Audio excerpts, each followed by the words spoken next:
শেখ হাসিনাকে আমাদের আবার দরকার। ছাত্র আন্দোলনে হত্যা চেষ্টা মামলায় অভিনেত্রী শমী কায়সারকে জামিন দিয়েছেন হাইকোর্ট।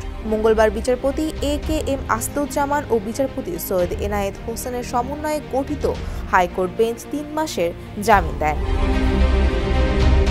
বৈষম্যবিরোধী ছাত্র আন্দোলন চলাকালে ইশতিয়াক মাহমুদ নামে এক ব্যবসায়ীকে হত্যার চেষ্টার ঘটনায় গত ২৯ সেপ্টেম্বর উত্তরা পূর্ব থানায় শমী কায়সারের বিরুদ্ধে মামলাটি দায়ের করা হয়।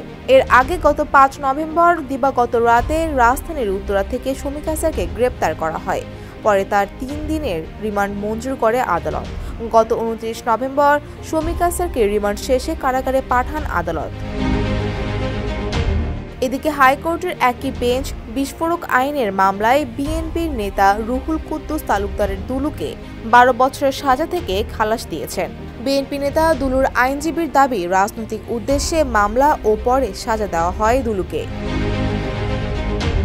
জানা যায়, বৈষম্যবিরোধী ছাত্র আন্দোলন চলাকালে গত ১৮ জুলাই ইশতিয়াক মাহমুদ নামে এক ব্যবসায়ী সহ অন্যরা কর্মসূচিতে অংশগ্রহণ করেন। উত্তরা পূর্ব থানাধীন ৪ নম্বর সেক্টরের আজমপুর নওয়াব হাবিবুল্লাহ হাই স্কুলের সামনে আওয়ামী লীগ, যুবলীগ, ছাত্রলীগ হামলা চালায় এবং গুলিবর্ষণ করে। এ সময় ইশতিয়াকের পেটে গুলি লাগে।